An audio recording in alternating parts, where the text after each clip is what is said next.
Bonjour à tous, bienvenue sur la chaîne, j'espère que vous allez bien les amis, vous avez passé une belle semaine, un bon week-end. Aujourd'hui, comme d'habitude, je vous fais le point hebdomadaire sur la crypto-monnaie, donc on va parler forcément des ETF Bitcoin, de la correction également actuelle, ou qui a eu lieu, parce que bon, là c'est en train de se stabiliser. Vous parlez également de mon avis, puisque je vous ai mon avis comme d'habitude, même si je ne suis pas conseiller financier ni en investissement, je vais vous faire mon analyse personnelle à prendre, donc du coup avec du recul, avec votre propre opinion bien évidemment. Et puis j'aborderai aussi tout ce qui est les projets comme VeChain, Ondo Finance, le XRP, comme d'habitude, là, vous savez, le package RWA, avec les graphiques, les chiffres que je vous ai sortis. Et également, en fin de vidéo, on passera à l'actualité crypto plus générale, en incluant RWA malgré tout. L'intelligence artificielle également, parce qu'il y a des nouvelles quand même très intéressantes là-dessus, avec notamment le projet Aetir qui fait une nouvelle annonce demain, donc on va en parler. Et puis l'actualité générale économique, en fin de vidéo, vous savez, avec le cours de l'or, la mise à jour des chiffres, des indicateurs sur en fait l'aspect comment ça se déroule au niveau économique et même au niveau des nouvelles géopolitiques, tout ça. Bon, écoutez, c'est parti. Si vous êtes chaud, n'hésitez pas à mettre un petit like pour soutenir donc la vidéo, un abonnement en plus à vous abonner pour soutenir la chaîne, ça fait toujours très plaisir. Et puis sinon, écoutez, c'est parti.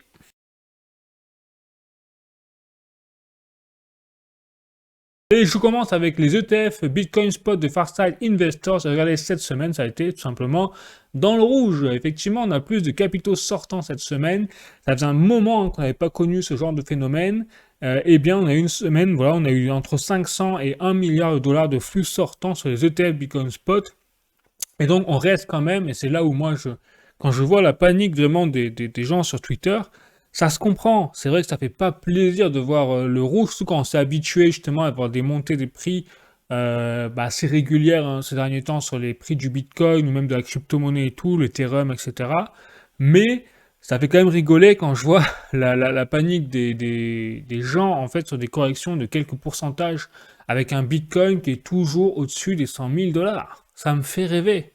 Je veux dire, pour les personnes qui ont connu le Bitcoin quand il était en dessous des 10 000 dollars, forcément, maintenant, de voir des paniques avec un Bitcoin qui, en fait, est encore au-dessus des 100 000 et que, bon, on arrive à avoir des gens qui paniquent, bon, soyons raisonnables, en fait. Voilà, soyons raisonnables, essayons de prendre du recul, et effectivement, la correction qu'on est en train de voir ici, même au niveau des ETF, c'est pas grand-chose, puisqu'on a à peine, on n'est même pas descendu en dessous des 50 milliards de dollars de flux injectés au total sur les ETF Bitcoin. Bon. Et donc pour Ethereum, maintenant on va voir aussi pour les chiffres d'Ethereum, c'est pareil. Regardez, alors c'est un peu plus prononcé la sortie, effectivement au niveau du rouge, c'est plus impressionnant, mais on reste quand même avec un total de flux positif de 13,14 milliards de dollars injectés sur l'ETF Ethereum Spot, ce qui est une énormité absolue pour les ETF, enfin pour Ethereum. Donc là aussi, restons quand même raisonnables sur la réaction à cette correction. Voilà, et surtout que je continue, toujours pareil, avec Solana cette fois.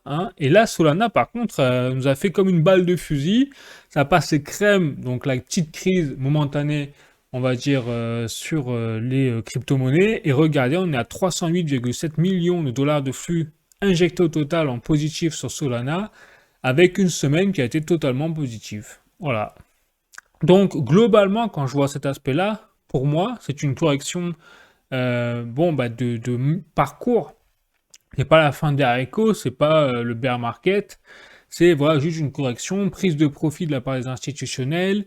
On fait d'ailleurs peur aux débutants ou aux personnes voilà, qui sont pas vraiment en stratégie, donc d'où l'importance d'avoir une stratégie pour affermir votre mental et pour être plus serein dans votre parcours d'investissement, mais ça c'est valable pour la crypto-monnaie, mais pas que, pour tous les investissements c'est valable. Il faut une stratégie, que ce soit pour l'immobilier, même si vous avez un investissement dans l'or, l'argent, quelque chose de plus solide au monde, il faut malgré tout des stratégies d'entrée et de sortie, sinon vous êtes justement soumis à l'émotion de la volatilité des actifs.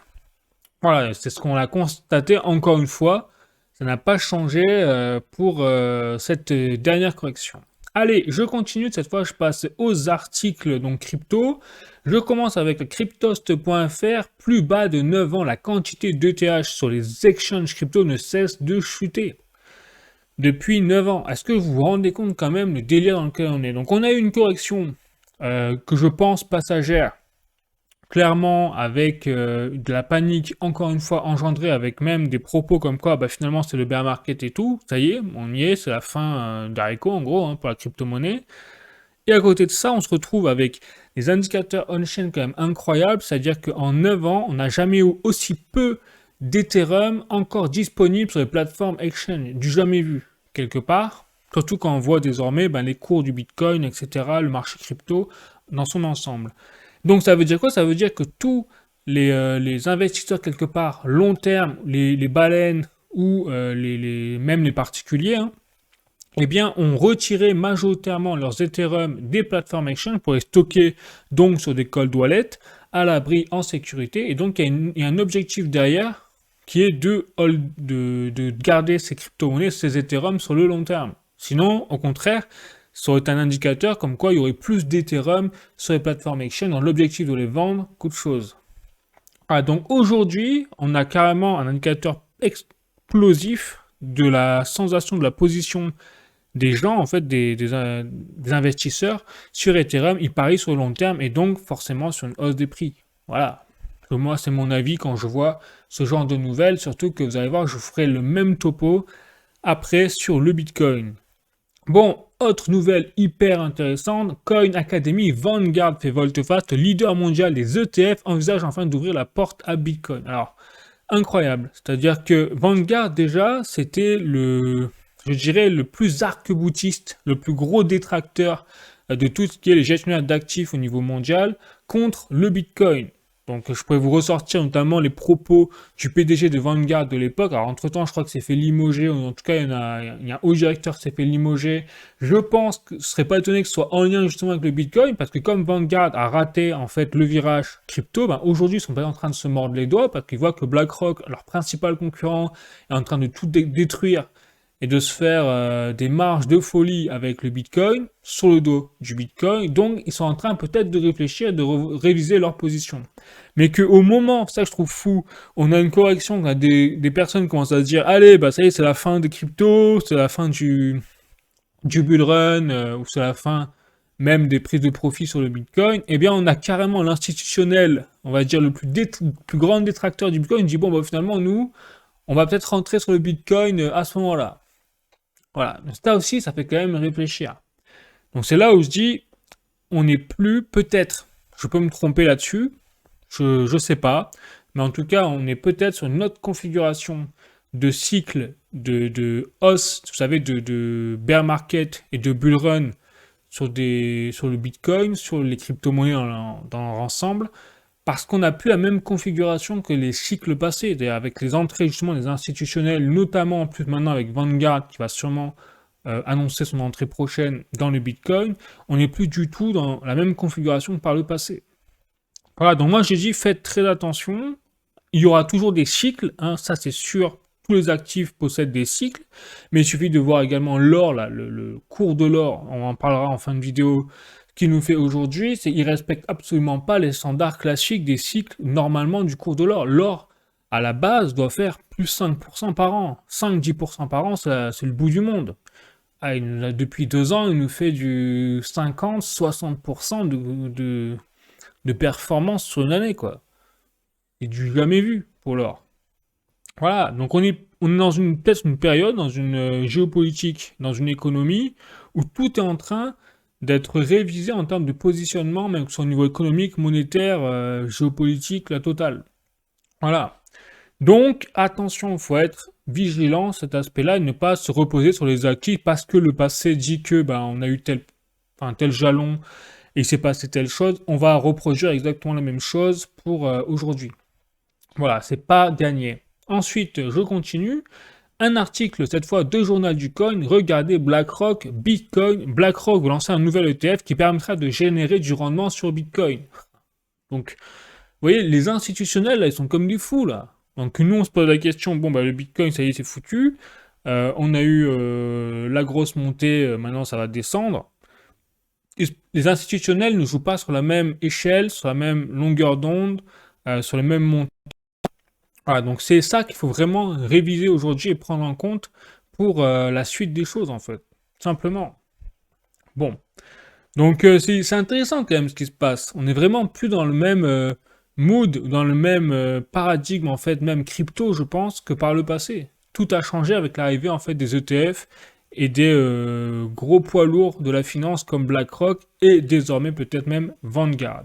Donc je passe ensuite à l'article de Cointelegraph France, les trésoreries crypto dotées d'une stratégie long terme survivront à tous les marchés selon Hashkey. Donc le PDG de Hashkey Capital, Deng Xiao, estime que les trésoreries en crypto doivent être considérées comme des réserves stratégiques. Je ne sais pas si vous vous rendez compte quand même. Et non comme de simples paris spéculatifs, si elles veulent rester viables dans des cycles de marché volatiles. Donc on a carrément maintenant des pontes de la finance qui osent faire des déclarations quand même, alors qu'il y a 10 ans en arrière, c'était surtout n'y allez pas. Aujourd'hui, les crypto-monnaies, c'est des réserves stratégiques.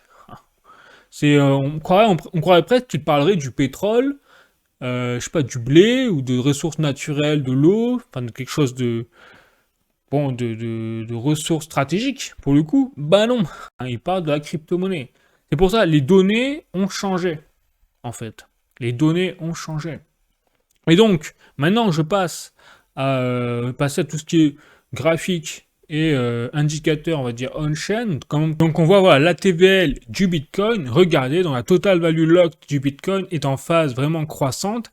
Elle a un peu baissé avec la dernière correction. On voit bien que c'est lié, hein. C'est lié avec la dernière correction à cette semaine des prix.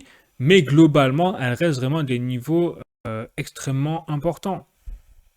Donc moi je parie sur ce n'est pas fini le Bitcoin. Le Bitcoin n'a pas tout dit encore. Loin de là. Et donc ce qui me fait dire ça également, dernier indicateur que je vais vous montrer ici. Donc là je suis passé sur cryptocount.com. C'est cet indicateur-là exactement la même chose que sur Ethereum. Si ce n'est la temporalité, donc là on n'est plus sur 9 ans mais sur quelques années, je crois 5-6 ans. Et donc regardez, le Bitcoin, la part du nombre de Bitcoins disponibles sur les plateformes exchange ne fait que diminuer au fur et à mesure du temps depuis 2022. Je ne peux pas vous dire mieux. Voilà. Donc on voit qu'il y a vraiment quelque chose qui est en train de se passer sur le Bitcoin. Et là, depuis 2024, depuis l'arrivée donc des ETF donc institutionnels sur le Bitcoin, on voit que la part du Bitcoin, du nombre de Bitcoins disponibles sur la plateforme exchange est en train vraiment de se réduire comme peau de chagrin. Donc là, on est passé de 3,4 millions de Bitcoins disponibles sur les plateformes exchange donc en 2022 à seulement 2,3 millions. Donc, à ce rythme-là, posez-vous la question, mais dans 5, dans 10 ans, combien de Bitcoins seront disponibles sur les plateformes exchange? C'est la grande question. Et ça arrivera forcément qu'on passera sous les 1 million un jour.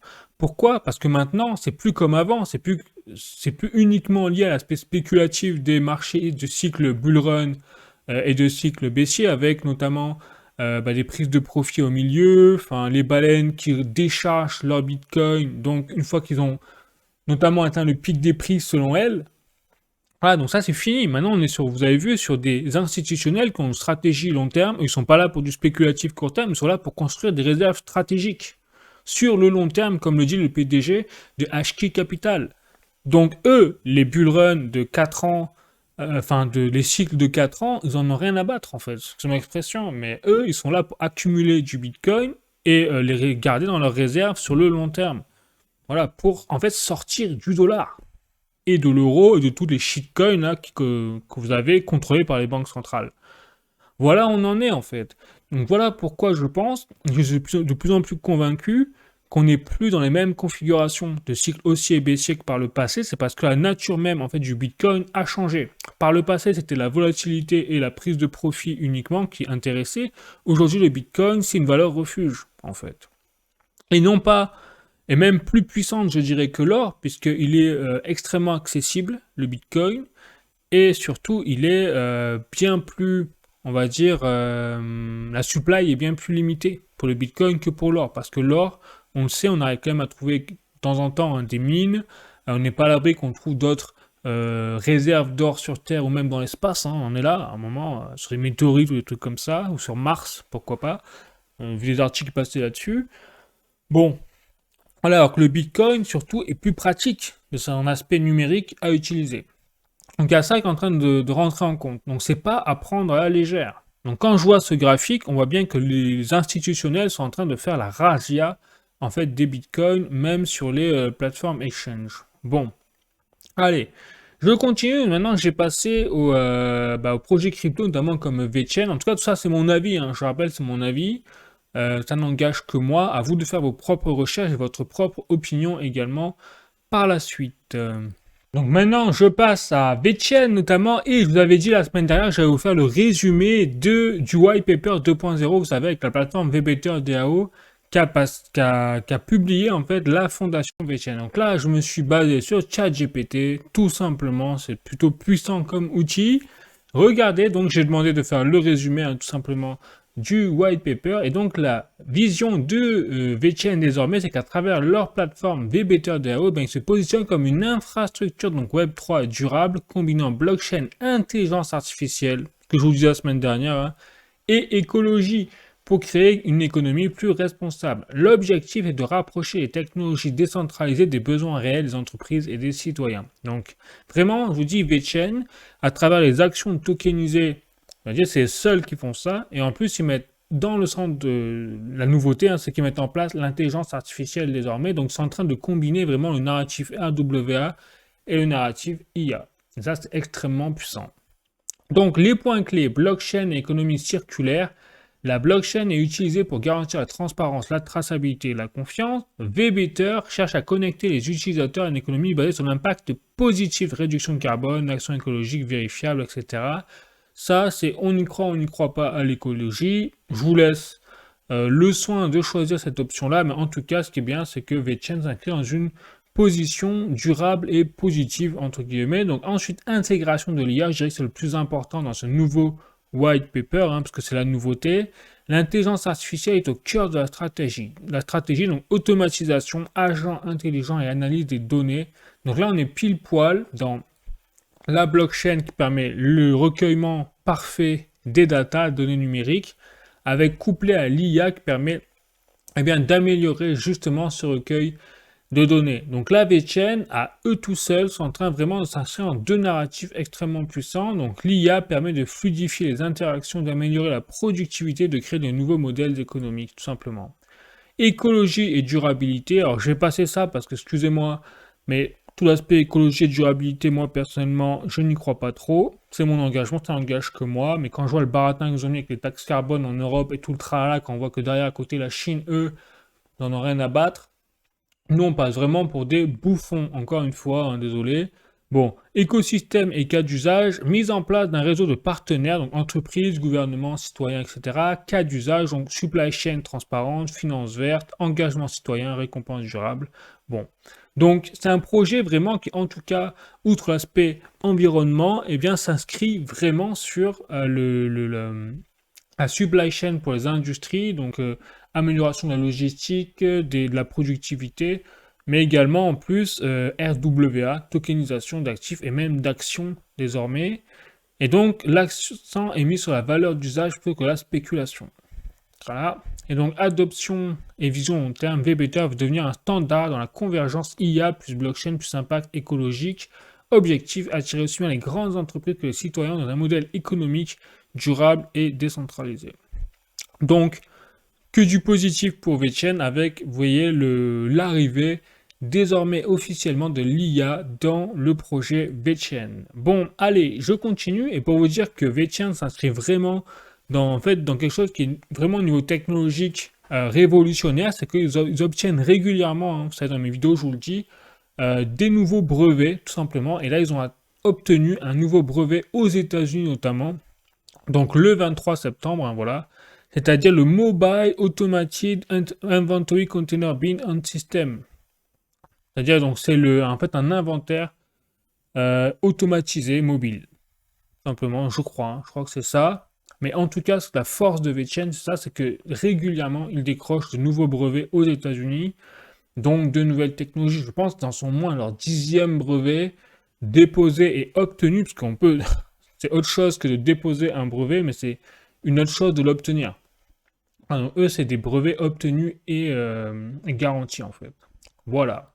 Ensuite, autre nouvelle intéressante, hein, je vous avais prévenu que VeChain lançait donc leur troisième, je crois, hackathon en 2 ans. Donc c'est très utile parce que c'est durant ces hackathons. En fait, qu'est-ce que c'est concrètement un hackathon? C'est un rassemblement de nouveaux développeurs de talent pour justement créer de nouvelles dApps sur l'application, enfin sur VeChain, sur l'écosystème VeChain, et donc qui vont être, on l'imagine, intégrés par la suite, dans quelques semaines, quelques mois, dans l'application VBetter DAO.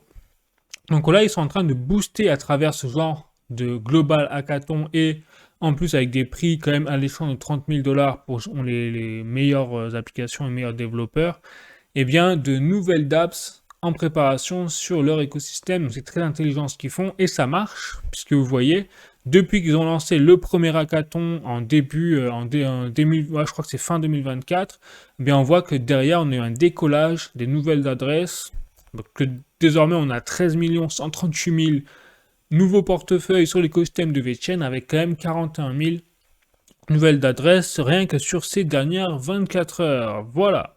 Donc on voit que l'écosystème de VeChain continue de grossir à vitesse grand V. Au niveau de la tokenomics, on voit que le VeChain est toujours laissé à la traîne loin derrière le VTHO et même le B3TR. On voit que vraiment c'est sur ces deux tokens de l'écosystème VeChain que les investisseurs en fait se concentrent, hein, clairement, et c'est pas étonnant si en fait les nouvelles adresses sont liées en fait à la plateforme VBetter DAO qui nécessite du B3TR et du VTHO mais pas du VeChain. Donc jusque-là, c'est logique. Et ensuite, je passe donc à TVL de VeChain, hein, je vous rappelle. Nous sommes à 5,95 millions de dollars. Et bien, elle a bien baissé par rapport à la semaine dernière, malheureusement. Hein, on voit bien avec la correction qui s'est en suivi, on a eu une baisse de toutes les TVL globales, que ce soit pour Bitcoin, que ce soit pour VeChain. Et donc, on se retrouve avec, vous voyez, des chiffres totalement dans le rouge, notamment sur Stargate également, avec 135,55 millions de dollars de TVL et on a eu un moins 11,84% en 7 jours. Donc ça, c'est énorme quand même. Donc on voit que là, les gens ont peur et ont retiré leur VeChain de la plateforme Stargate directement. Et vous avez aussi une baisse des fréquentations sur les DEX. Voilà. Donc ça reste quand même une correction légère, encore une fois, hein. Je rappelle, quand on prend du recul par rapport à ce qu'on avait il y a à peine quelques mois, c'est-à-dire avant juillet-août, nous étions à peine à 600 000 dollars de TVL. Voilà. Bon, donc là aussi, pas de panique à avoir globalement sur VeChain. On a quand même, malgré la correction, une TVL tout à fait correcte. Pour l'instant, vu le contexte actuel, ben, on est encore très loin, effectivement, des niveaux de 2022, quoique en nombre de VeChain, je rappelle, hein, on s'en rapproche tout à fait des pics, vous voyez, de 2022. Voilà. Bon, allez, je continue, donc rien de méchant sur VeChain, au contraire, c'est que du positif, vous l'avez vu avec les dernières nouvelles. Et maintenant, je vais passer au RWA financier avec Ondo, XRP, notamment Plume également. Allez, c'est parti. Donc là, vous voyez Ondo Finance. Ça y est, donc là, ce qu'ils ont fait, c'est que avec Ondo, donc Yann Debode de la FinTech Global, en fait, il a été interviewé au New York Stock Exchange, hein, vous voyez directement. Et donc, ça y est, on parle même au New York Stock Exchange de la tokenisation d'actifs. Vous voyez? Parce que, vous voyez, la question, c'était comment, en fait, pensez-vous que les gens veulent vraiment de l'accès aux actifs donc, sur les marchés donc, des capitaux américains, et donc la tokenisation eh bien, va aider rapidement à cet accès-là aux personnes. Vous voyez, donc ça, c'est quand même pas rien, c'est qu'on a sur une chaîne américaine de la FinTech, suivie par tous les investisseurs mondiaux, hein, clairement, en tout cas américains, et bien de plus en plus de démocratisation de l'aspect de tokenisation des actifs. Donc, je continue avec Ondo Finance. Donc là, on a carrément le Fonds monétaire international, en fait, qui a tout simplement parlé de la tokenisation d'actifs et qui a même enhancé, on va dire, ce programme en définissant quand même un modèle de compétitivité pour les marchés et d'efficacité. Je ne sais pas si vous vous rendez compte quand même, ça c'est le Fonds monétaire international, donc Monetary, IMF, voilà, Fonds monétaire international, IMF News, comme vous pouvez le voir ici, suivi par 2,3 millions de followers. Donc, quand je vous dis que la tokenisation, c'est l'avenir de la finance actuelle, c'est pas rien, c'est que là, tous les acteurs, en fait, de la finance sont en train de se réveiller, là. Ils se réveillent. Ils se réveillent et ils investissent maintenant en masse là-dedans. Donc, l'avenir, c'est c'est la RWA, le RWA et l'intelligence artificielle. Les deux narratifs, vraiment pas compliqué d'aller plus loin, hein. Pas chercher midi à 14h, vous allez là-dedans, et c'est plutôt pas mal comme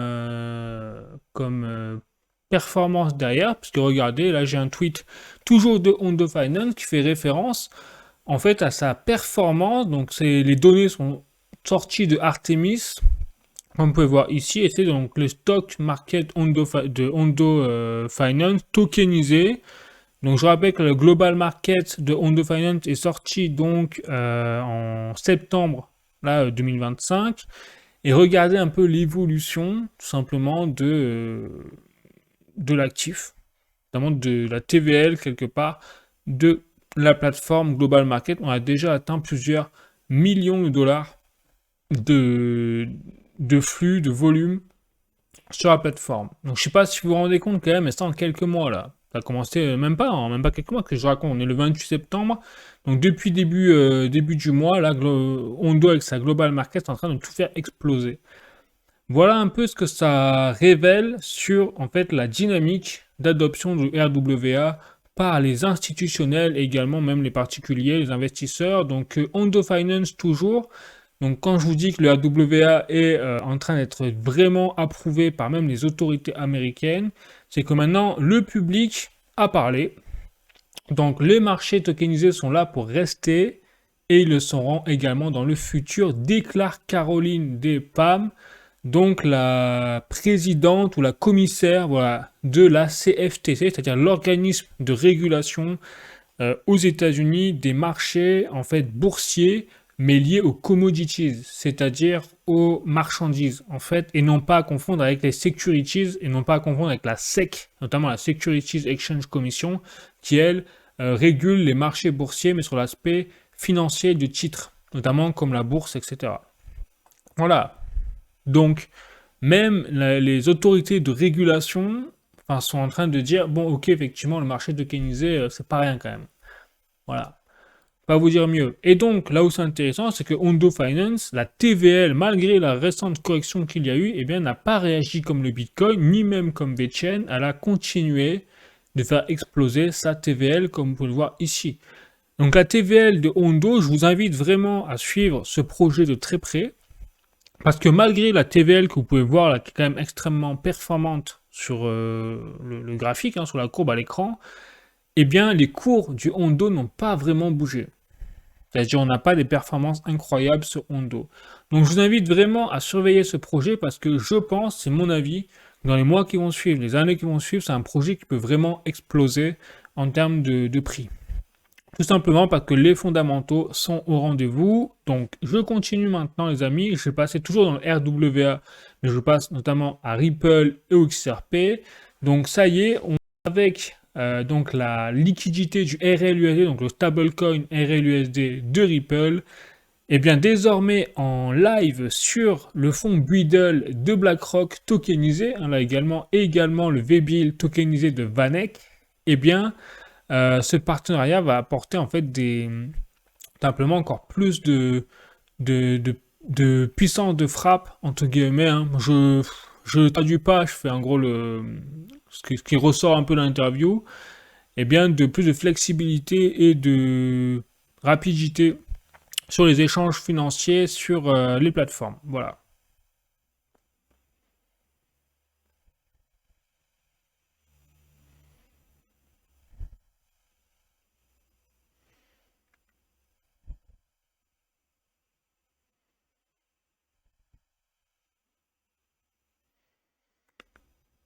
Donc, nouveau tweet là de Securities, simplement reporté par Ripple, hein, comme vous pouvez le voir ici, je vous le montre.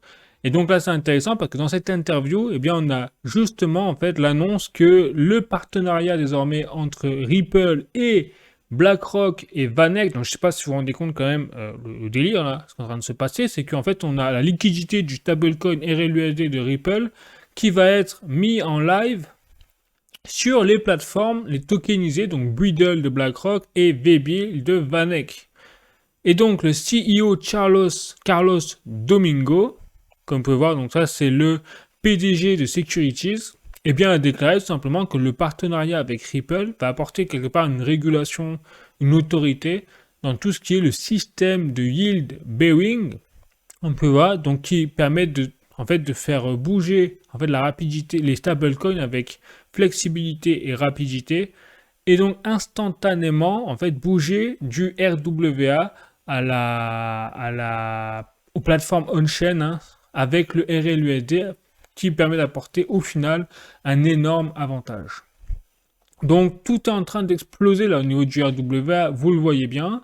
Surtout que là, Ripple a annoncé le partenariat entre Ripple et Securities officiellement, comme on peut le voir ici. Et donc ça permet effectivement de débloquer de la liquidité en temps réel pour les actifs institutionnels.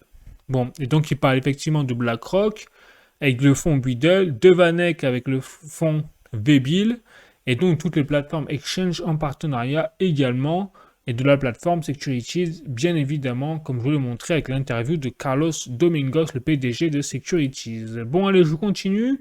Maintenant, la TVL de XRP, et donc vous voyez que la TVL de XRP est en train de stabiliser là ces derniers temps, mais fondamentalement, depuis même quelques mois, ça ne fait qu'exploser. Regardez-moi cette folie là. C'est-à-dire que là, quand même, en septembre 2024, on est passé d'une TVL de 14 millions à littéralement 67 millions. Donc ça, c'est possible pour le XRP, et c'est pour ça que moi, je pense un jour, le XRP va nous faire une folie, une performance de dingue, et on pourra peut-être se réveiller un matin, on aura des performances simplement incroyables sur la TVL de Ripple, et peut-être même sur les prix par ricochet. Ensuite, je continue toujours avec le RWA et avec Plume. Cette fois, vous savez, le projet que je vous ai annoncé il n'y a pas longtemps. Et donc, ça y est, les dernières nouvelles. Donc, le RWA, le Plume, annonce un partenariat avec DigiFT, comme vous pouvez voir ici. Et donc, a obtenu par le biais de DigiFT une licence qui permet de tokeniser les mondes le RWA, les actifs du RWA sur les plateformes exchange, mais à Singapour, et avoir par le biais de DigiFT une licence de l'autorité du Singapour et de Hong Kong pour opérer là-bas quelque part. Voilà, donc ça continue, Plume continue simplement de d'étendre sa toile, hein, simplement dans le RWA, surtout que vous annoncez un partenariat avec Mastercard, effectivement, mais ça c'est annoncé déjà la semaine dernière, j'avais oublié de l'annoncer il me semble, donc je me rattrape, et effectivement j'ai eu un commentaire là-dessus, donc merci pour la précision, le rappel, mais en même temps je voulais répondre aux commentaires, et puis le commentaire a disparu. Alors là, je sais pas si YouTube a un problème avec les commentaires, moi sur ma chaîne, il se barre. Donc je suis désolé si je peux pas répondre aux commentaires, parce qu'en fait... des fois, je les vois, puis quand je veux répondre, ils disparaissent. Alors, c'est des commentaires très bien en plus. Hein.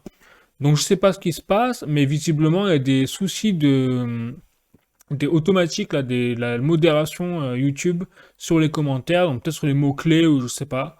Mais bon, en tout cas, voilà.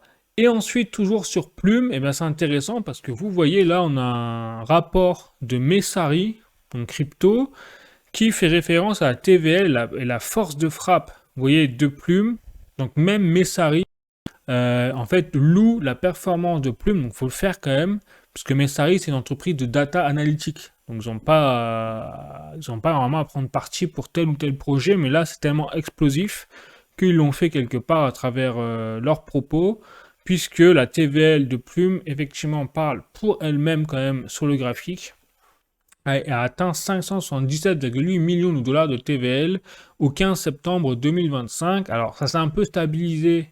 Entre-temps, ça a même un petit peu baissé. Mais la performance est quand même incroyable, surtout que le projet est sorti cette année. C'est ça qui est dingue. Ils font référence aux 200 000 plus wallets, c'est-à-dire de détention des 144 assets tokenisés sur Plume. Et surtout, il parle également des investissements, des investisseurs comme Blackstone, Invesco Galaxy, etc.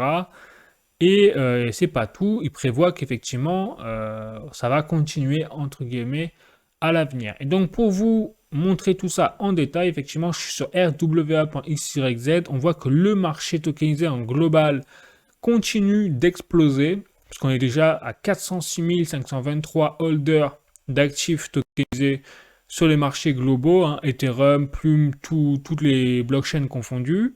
Et si je prends en détail Plume, eh bien effectivement, Plume a quasiment 50% du nombre de holders à lui tout seul, en tant que réseau vraiment poussé et actif dans la tokenisation et dans le RWA.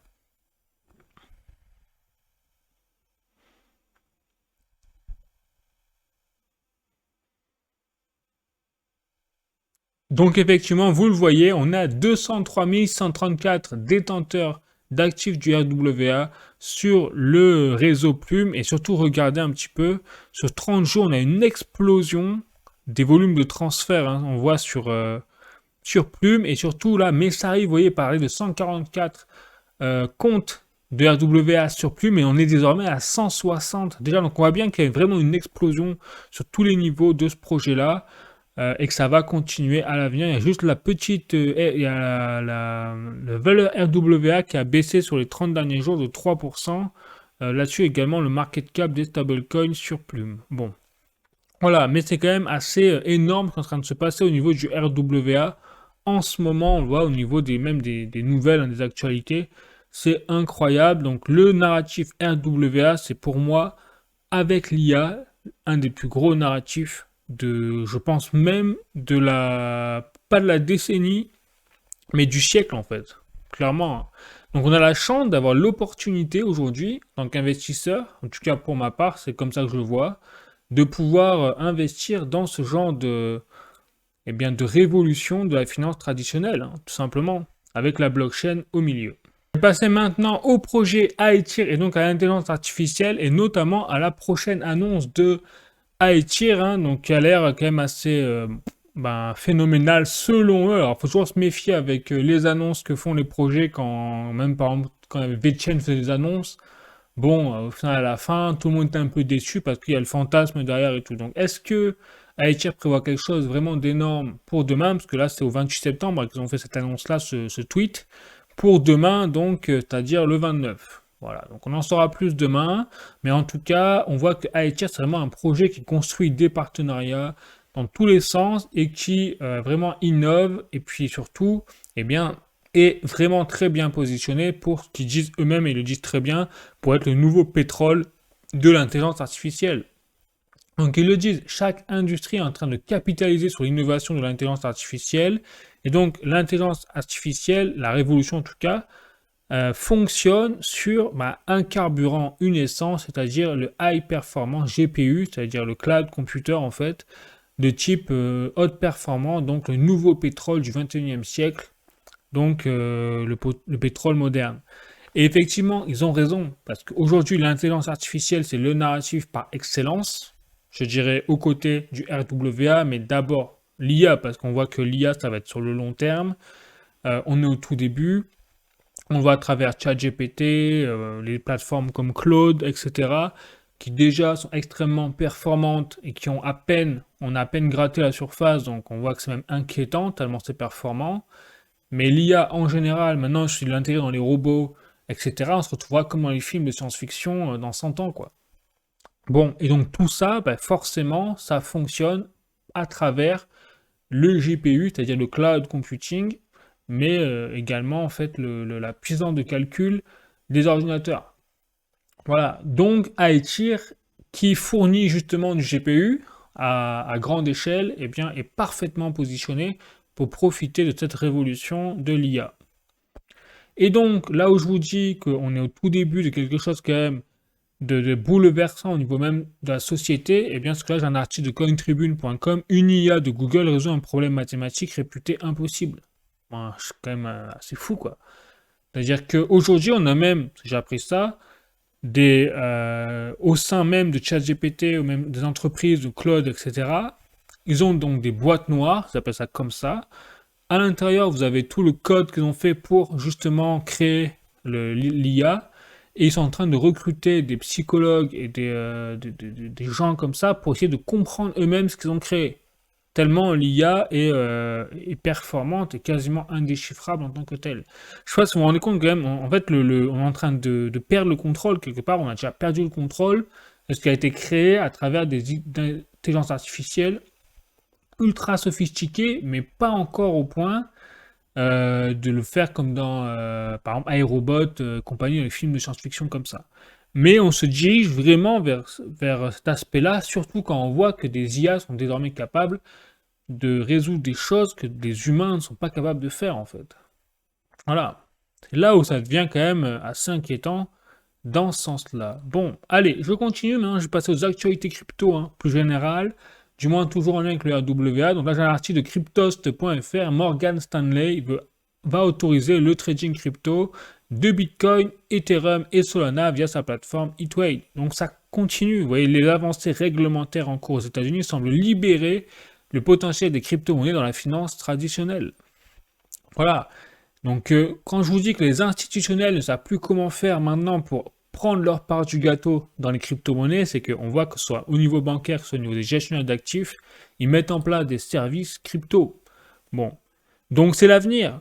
La crypto-monnaie, c'est l'avenir. Donc là, j'ai un article de Cointelegraph France, UK, donc le Royaume-Uni, finance, expérimente les dépôts tokenisés en livres sterling avec 6 grandes banques. Voilà, donc c'est UK Finance. Donc, a lancé un projet pilote de dépôt tokenisé en partenariat avec 6 grandes banques, Barclays, HSBC et Lloyds Banking Group. Bon, voilà quoi. Ensuite, je continue, et vous avez vu, toutes les semaines, c'est comme ça. Toutes les semaines. J'ai jamais vu ça, moi. Donc, Cointelegraph France, le Japon a plus que doublé son adoption de crypto en 12 mois. Selon Chengyi Hong, un cadre réglementaire favorable et une fiscalité adaptée ont contribué à dynamiser l'adoption des cryptos au Japon, tandis que les stablecoins connaissent un succès marqué en toute la région Asie-Pacifique. Donc on est en train d'assister à la chute définitive des monnaies fiat des banques centrales et à l'essor massif des crypto-monnaies, des stablecoins. Donc on est en train d'assister en fait à une permutation de l'économie telle qu'on la connaît, l'économie monétaire qui est en train de se diriger vers une économie en fait plus fragmentée, avec les stablecoins, etc. Et plus innovante surtout. Là, j'ai un article de Coin Academic, régulation, la SEC veut une exemption d'innovation pour accélérer les produits crypto. Donc la SEC prépare une innovation exemption pour accélérer les produits crypto aux États-Unis alors que le Congrès avance sur un cadre légal global d'ici fin 2025. Un truc de fou quand même. Voilà. Donc là aussi, l'Europe, on constate qu'on est en train vraiment de prendre du retard par rapport à tout ça. Et effectivement, là j'ai un article de leséchos.fr, donc je passe plutôt aux actualités économiques, mais Accenture se sépare de ses salariés dépassés par l'IA à grande vitesse. Donc face à la montée en puissance de l'IA, le géant du conseil revoit sa stratégie. Pour répondre aux attentes de ses clients et anticiper leurs besoins futurs, Accenture a décidé de former massivement ses salariés, mais aussi d'en licencier une partie. Donc là, on est en train déjà d'assister aux conséquences en fait de l'essor de l'intelligence artificielle au niveau mondial et déjà même en Europe, clairement, et même en France. Voilà, il y a déjà les conséquences. Donc il faut se préparer en fait à vivre maintenant désormais avec et se préparer aussi que certains métiers pourront être totalement remplacés par l'intelligence artificielle. Voilà. Si les personnes remplacées ne s'adaptent pas et n'utilisent pas l'IA pour compléter leur métier, eh bien, ils seront tout simplement rayés de la carte par l'IA. C'est dur à dire, mais c'est une triste réalité dans laquelle on vit aujourd'hui. Donc la tribune.fr, face aux menaces qui planent sur l'Europe, la Banque Centrale Européenne recommande de garder du cash chez soi. Alors ça, quand j'ai vu cet article, au début je me suis dit c'est un canular, en fait. Mais non, c'est pas un canular, donc c'est du jamais vu, clairement, qu'une Banque Centrale Européenne, même pas une banque nationale, une banque centrale recommande de retirer donc des guichets de l'argent, de la liquidité des banques commerciales, c'est du jamais vu. Quand on voit aujourd'hui la difficulté pour retirer des sous au guichet, sans qu'on ait un appel de la banque pour dire pourquoi ou qu'est-ce que vous allez faire de votre argent, c'est quand même assez lunaire de voir ça sortir de la barre d'une banque centrale. Voilà. Et donc la Banque Centrale Européenne publie une étude sur le rôle vital des espèces en période d'instabilité lançant une alerte claire. Les citoyens européens doivent conserver des liquidités chez eux pour se préparer aux crises à venir. La dernière fois qu'il y a eu des conseils d'une banque centrale comme ça, c'était en 1939, effectivement avant la Seconde Guerre mondiale, hein, dans l'article je crois, et c'était le carry on, c'est-à-dire garder votre calme et en gros tout va bien aller. Donc là c'est garder votre calme et garder la liquidité chez vous. Bon, on croit rêver, mais bon, je fais en rigoler, mais malheureusement, non, faut pas en rigoler, parce que quand on a une banque centrale comme ça qui est capable de dire ce genre de choses, c'est qu'il prévoit visiblement qu'il va se passer des choses. Voilà. Donc quoi? Bah, on sait pas, mais bon, l'imagination laisse planer le doute entre la guerre, Troisième Guerre mondiale, entre les crashs cyberattaques et compagnie, ou la faillite bancaire, monétaire, avec la crise des dettes, etc., quand on voit que la France qui a été dégradée au niveau de sa note, bon, le mur est là, en fait. C'est ça que ça veut dire. Donc après, je vais passer aux bonnes nouvelles quand même, hein. C'est vrai que c'est chiant à dire, mais bon, c'est la réalité des choses, hein. Vous voyez, même les banques centrales commencent à s'y mettre et à anticiper quand même le pire.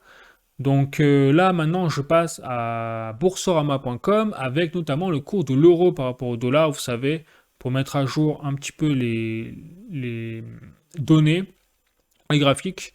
Et donc, on est toujours à une belle performance de l'euro par rapport au dollar, mais en fait, c'est plutôt la chute du dollar par rapport à l'euro auquel on est en train d'assister suite aux tarifs douaniers de Donald Trump, mais ça ne durera pas. Vous verrez qu'il y aura un retournement de situation et je pense que l'euro va vraiment à un moment se dévaluer et on le voit déjà en fait par rapport à l'or. Donc là aujourd'hui, l'euro, le dollar sont en train de chuter, mais le dollar chute plus vite que l'euro en fait. C'est ça qu'on est en train de voir.